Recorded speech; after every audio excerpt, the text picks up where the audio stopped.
Nesse vídeo de hoje, vamos tratar do Cadastro Ambiental Rural, o CAR. Eu selecionei aqui 7 dicas para você não errar nesse cadastro, tá? Essas 7 dicas eu considero muito importantes, uso em todos os meus trabalhos, né? E isso vai trazer aí segurança tanto para você que é o declarante, como para o seu cliente. E se esse é um assunto que te interessa, peço que se inscreva no canal, curta e compartilhe. É uma maneira aí de contribuir para nós, de nos dar um feedback se esse é o caminho certo, se esse é o assunto aí que é do seu interesse. Isso vai com certeza nos ajudar e ajudar também a gente a produzir conteúdos de melhor qualidade para vocês, tá? Então conta aí com o seu apoio. E nossa primeira dica é: tenha em mãos toda a documentação dos proprietários do imóvel. Isso vai ajudar você a ganhar tempo no decorrer do processo, porque são documentos que a gente precisa a todo momento consultar. Às vezes até mesmo para o orçamento, a gente já tem que pedir esses documentos, tá? Então, é importante que para começar o CAR já tenha tudo isso selecionado, para que você não esteja lá no meio do processo, às vezes concentrado com alguma informação ou outra, e se depare aí com a ausência de um documento e isso trave o seu processo, tá? Então, tendo essa documentação em mãos, vai te ajudar a não ter nenhuma surpresa no decorrer do processo e vai te ajudar a ganhar tempo, diminuindo o risco de ter que passar alguma informação aí, passar desapercebida, alguma informação que de repente você deixa para colocar depois e acaba esquecendo, né? Então, tendo todas as documentações em mãos, você já fará uma análise mais segura, uma declaração mais correta aí, né? Evitando erros. E quais são esses documentos, tá? Em via de regras, os documentos necessários são RG e CPF de todos os proprietários, comprovante de endereço também aí de todos os proprietários, coloquei aqui esse card ao lado, né? Então vai te ajudar a lembrar, pode deixar anotado. Precisamos aí também das matrículas do imóvel, todas elas, né? Lembrando que o imóvel rural, ele pode ser formado por várias matrículas, né? Não tem problema, né?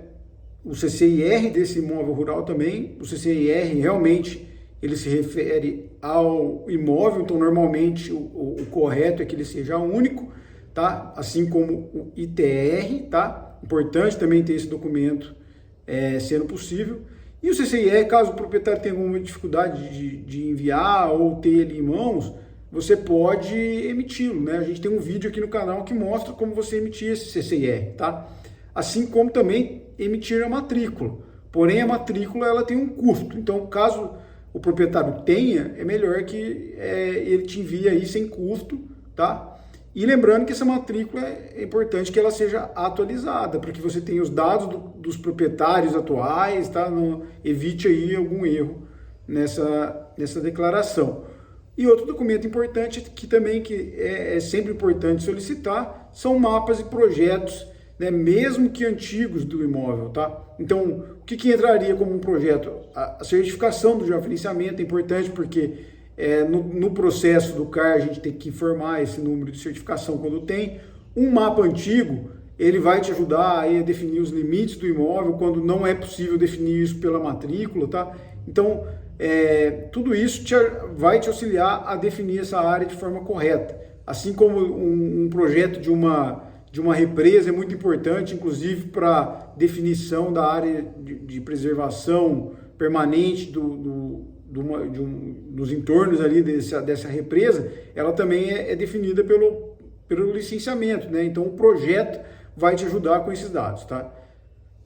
Então, em relação à primeira dica, eu considero isso importante, tenha isso em mãos para você fazer isso aí de forma rápida e precisa e sem erro. Bom, a dica número 2 é pesquisar informações sobre a localização do imóvel, tá? Então, nessa dica, a gente vai definir o local do imóvel, né? A gente vai pesquisar. E o que é importante a gente ver? Primeiro, se já existe algum CAR no entorno desse imóvel, inclusive, às vezes, se o imóvel mesmo já possui algum CAR declarado, às vezes, por um proprietário anterior, tá? Então, tudo isso é informação que a gente vai utilizar, tá? Eu tenho um vídeo aqui no canal também que mostra como a gente pesquisar o acervo do CAR. dá uma olhada lá, porque é através dessa informação que a gente vai obter a segurança para saber se existe ou não essa declaração. Isso também é importante, porque isso define esses imóveis no entorno, né? Então, a gente vai ter uma segurança de declarar algo semelhante ali, de não fazer uma sobreposição com algum outro imóvel, né? Salvo situações que a declaração do vizinho esteja errado, tá?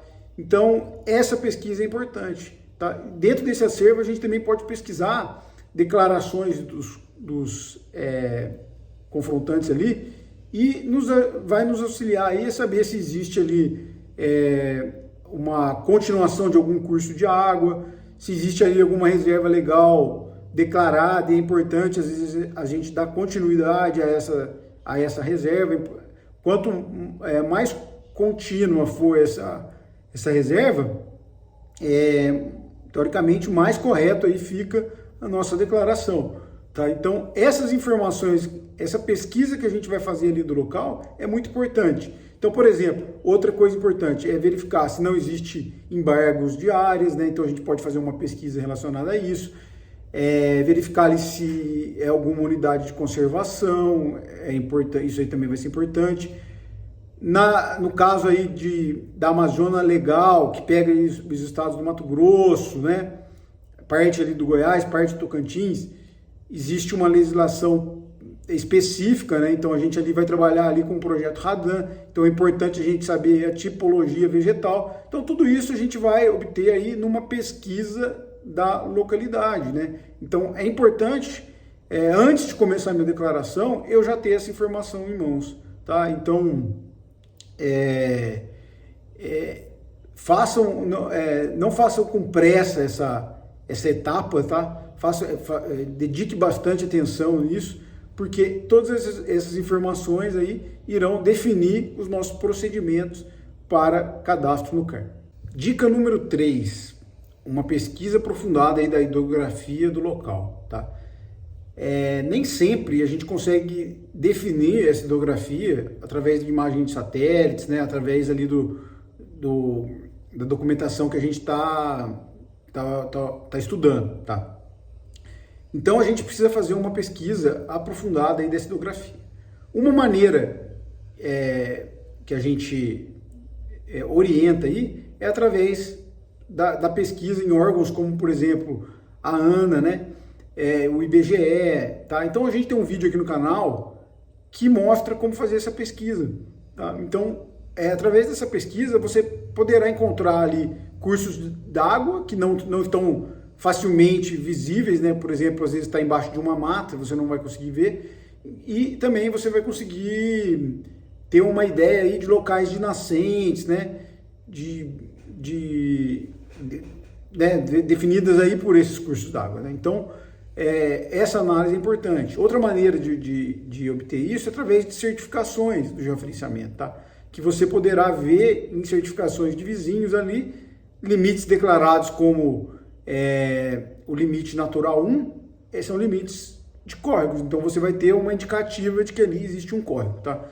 Agora, é claro que existe imóveis que o curso d'água é facilmente ali visível, então nesse caso, né, siga a imagem, né, que provavelmente ali vai ter mais precisão, tá? Inclusive nessas pesquisas é importante você também fazer o ajuste ao local correto, né? Então às vezes você tem a indicativa que ali existe um curso d'água, então sendo possível você faz o ajuste dele, tá? E lembrando que através desses cursos d'água, dessa hidrografia, que a gente vai definir a nossa APP. Então isso é muito importante para a gente, né? Esse curso d'água é muito importante, essa definição. Assim como a nascente também vai ter uma APP maior ali, né? Normalmente aí em torno de 50 metros do seu local ali central, tá? Então essa pesquisa vai influenciar demais nesse cadastro ambiental, tá? Então faça uma pesquisa aí bem cautelosa nesse sentido, tá? Inclusive, a gente mostra nesse vídeo sobre a pesquisa dos cursos d'água a obtenção de nomes desses cursos d'água. Isso vai ser importante, não só em projetos do CAR, como em outros projetos também, e também vai ajudar aí, às vezes, a definir divisas de imóveis, né? Às vezes por informações que constam na matrícula, onde pode, às vezes, citar o nome desse código. Então, através desse banco de dados, você será capaz de ter essa informação também. E a quarta dica, aí, como citado na dica número 3, é pesquise as certificações de georreferenciamento, tá? Isso é importante, como citado ali, vai te ajudar a identificar, às vezes, a área de cursos d'água, área, né, limites de cursos d'água, né? Mas também ela vai ajudar a definir o perímetro do imóvel, tá? Então, normalmente, uma certificação ela é mais precisa do que a declaração de cadastro ambiental rural, né? Até porque a declaração de cadastro ambiental rural ela é feita por pessoas que nem sempre são técnicas, né? Então, pode haver erros ali na declaração, na elaboração da divisa desse imóvel vizinho, tá? Já uma certificação de georreferenciamento, ela é feita por profissionais credenciados.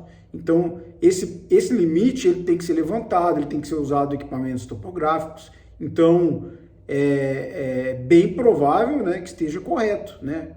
Muito mais correto do que as divisas informadas no banco de dados aí do CAR, né? Então, a gente tem que entender, salvo algumas exceções, a gente adota essas divisas da certificação vizinha como limite do imóvel, né?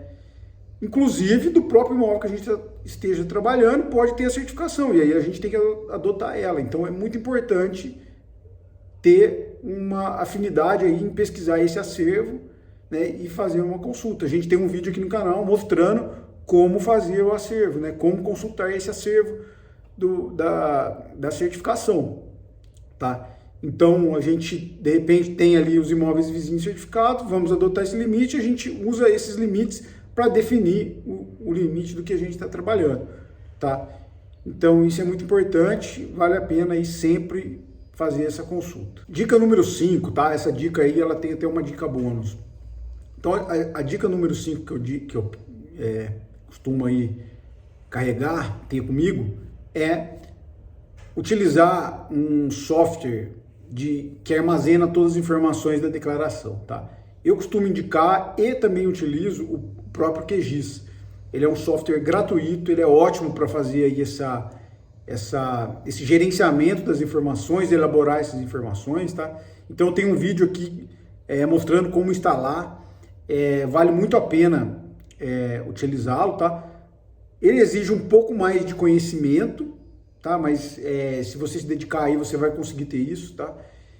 Mas para quem aí às vezes não tem tanto afinidade, tem mais dificuldade, está começando agora, uma outra possibilidade é usar o Google Earth, tá? A gente também tem um vídeo no canal mostrando, tá? Eu para te falar a verdade aqui, eu uso os dois, tá? Em algumas situações o Google ele pode ser melhor, né? Outras o QGIS é melhor, né? Lembrando que às vezes a fonte de informação de um e de outro complementa esse cadastro, em alguns momentos um é melhor que o outro, tá? Então assim, vale a pena sempre ter essas ferramentas em mãos, utilizá-las, tá?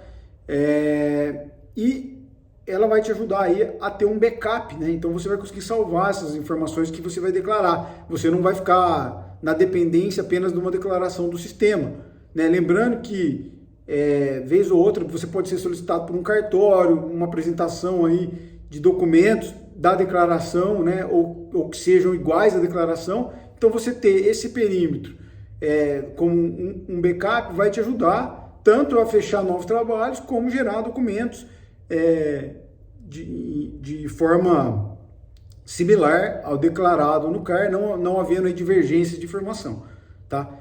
E, né, como dica bônus, né, a gente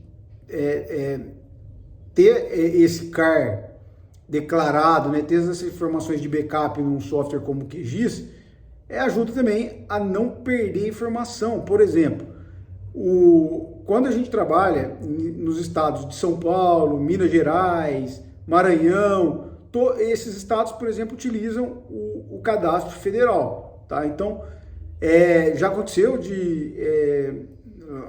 antigamente eles eram diferentes, né? Então, eu tinha instalado já o módulo do estado de São Paulo, fui fazer um cadastro em Minas Gerais, baixei o módulo novamente, mas como o módulo é igual, acabou gravando e eu perdi os dados que estavam no estado de São Paulo, né? Então, por eu ter todos esses dados em projetos do QGIS, eu não tive problema nenhum, não perdi os dados, né? Então, facilmente ali tudo em mãos, não tendo problema nenhum em recuperar. É claro que você pode obter também pelo banco de dados do CAR, mas aí você fica vinculado a sempre ir lá fazer essa pesquisa, ao tempo do órgão lançar essas informações no sistema, né?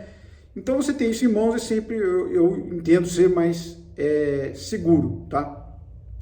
Então, e fora que assim, a organização fica muito melhor, ela fica muito mais personalizada aí ao seu interesse, à sua maneira de trabalhar. Então, vale muito a pena aí, se você quer começar a fazer cadastro, pega um software como o QGIS, estuda, tá? Busca as informações, porque com certeza vai valer a pena, vai te ajudar muito aí nesses processos. A dica número 6 sempre que possível, vá na propriedade. Tá? Muitas vezes a gente fica em dúvida aqui se a área que a gente vai declarar, ela é uma área de vegetação mesmo, ou se de repente é uma área de eucalipto. Então, indo na propriedade, você evita ter esses erros, tá? Então, além de ficar mais seguro, você pode agregar valor no seu trabalho. Uma ida na propriedade, você consegue cobrar um valor a mais, você vai lá, você vai analisar, você vai trazer mais confiabilidade para o seu trabalho, tá? Então, sempre que possível, faça essa ida na propriedade, você vai ter muito mais segurança nas informações, você vai observar realmente onde é curso d'água, onde é vegetação, então fica um trabalho mais confiável, tá? E além do que você pode ter aí um valor agregado que beneficia ambos os lados, né? Então beneficia você porque consegue um valor extra e beneficia também seu cliente, que vai ter um trabalho de mais qualidade aí entregue para o seu cadastro. E a dica número 7, também considero muito importante, analise as imagens históricas, tá? Isso é muito importante, né?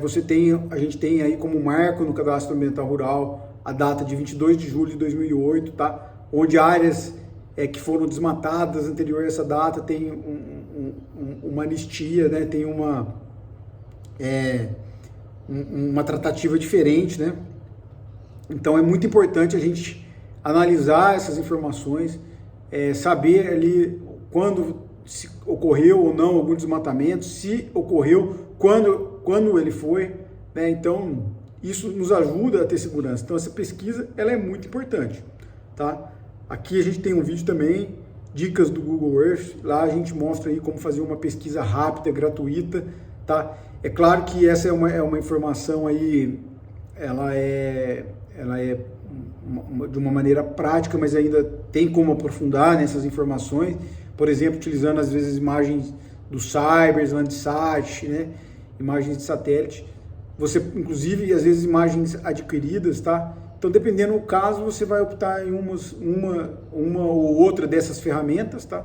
Mas ali de forma prática e gratuita o Google Earth ajuda muito, ele vai te ajudar a verificar essas imagens históricas, né? Então assim, o Google ele tem um banco de dados enorme, cada vez vai aumentando mais, então vale a pena aí sempre estar consultando essas informações, além de meses diferentes, anos diferentes, isso vai ajudar a identificar elementos, né? Então às vezes numa imagem não dá para ver ali uma represa, né? Um corpo d'água, um açude, alguma coisa assim menor, mas numa imagem mais antiga às vezes é possível. Então o ângulo diferente, às vezes a iluminação do dia nos ajuda a ter uma forma melhor de identificar os elementos. Então essa imagem histórica ela também ajuda a fazer isso. Então no Google a gente tem a informação inclusive de quando é a data. Então isso aí realmente ajuda muito. A todo momento eu utilizo essa ferramenta e eu considero ser uma dica importante aí, tá? Agora, casos específicos, né? Às vezes você está trabalhando alguma ação judicial, algum caso ali de desmatamento mesmo, aí a gente tem que fazer imagens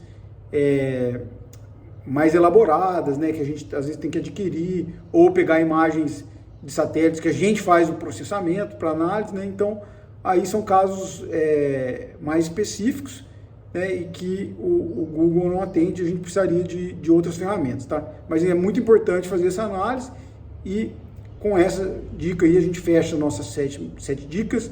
Eu espero aí que tenha sido de grande valor para vocês, que venham auxiliar aí vocês de alguma forma, venham ajudar aí. E fico muito agradecido, peço seu feedback aí, se inscrevendo no canal, curtindo, compartilhando, tá? Esse é o apoio que a gente pede aqui, tá bom? Então, um grande abraço a todos, até o próximo vídeo.